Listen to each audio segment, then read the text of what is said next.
Thank you and welcome to the show this morning. The topic this morning is African American history at the 21st century. And we have to talk about the African American history experience at the 21st century, Dr. Lewis Baldwin. Dr. Baldwin was a professor at Vanderbilt University for a long time, and so Dr. Baldwin, we're just glad to have you with us this morning. Yeah, well, I'm happy to be back. Well, I mean, you bring us so much information. And you know, we've talked for about a number so of years. many things, I think, for so many years. But in case there might be some individuals in this audience that might not know Dr. Lewis Baldwin. Yeah. Let's have you, Dr. Baldwin, to give us some information in reference to your background, your education, and some of your experiences during this first segment. And then when we come back after this first commercial break, we'll get into African American history at the 21st century. That's right. Well, I'm a native of Camden, Alabama, known as the Alabama Black Belt. I grew up there in the late 40s and 50s. I attended the segregated Jim Crow schools in rural Alabama. Graduated from Camden Academy High School in 1967. And from there, I matriculated at Talladega College in Talladega, Alabama. Received a BA degree in history in 1971. From there, I matriculated at Crozer Theological Seminary in Rochester, New York, received the MA degree in 1973 and the Master of Divinity degree in 1975.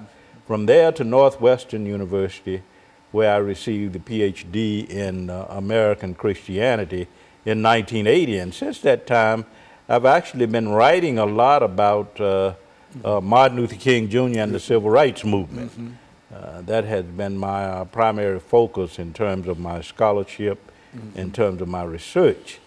I taught at Vanderbilt University from 1984 to 2013, 29 years. Before that, I taught at Worcester College in Ohio, Colgate University in New York. So we're talking here about 35 years of teaching, 35 years of being involved in research. Writing books. That's right, that's right. And currently I've written, I guess, about 7 books, and I've co-edited 2, and I've edited 2, and I've co-authored several volumes. So we're talking here about 14 works on African American religious history and culture. And most of those works, of course, are on Martin Luther King Jr.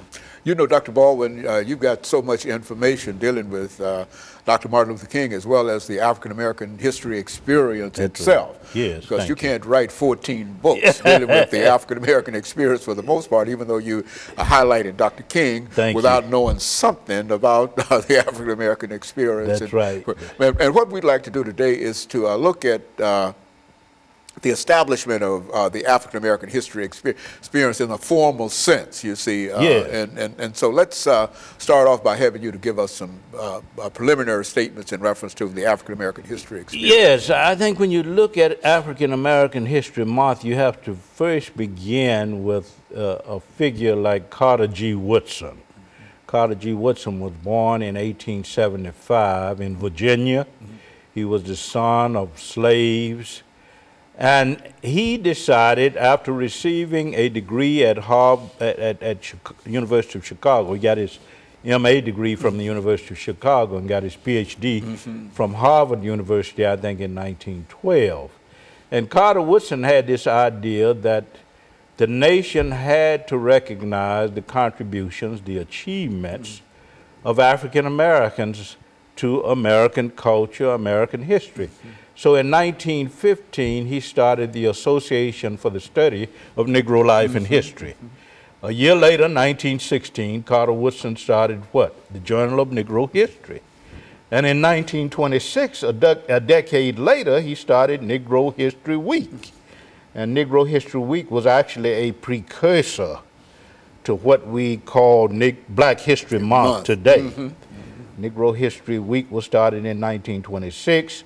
1929, it had become a celebration in many of the states in which there was a large population of blacks. It wasn't really until 1969 that the idea of Black History Month came up. And that, of course, was with Black United Students at Kent University, your alma mater, in 1969. In 1970, the students at Kent State actually celebrated the first Black History Month, and in 1976, the bicentennial. Very good. And let's take this first commercial break, and we'll be back with our audience following this very, very short commercial break.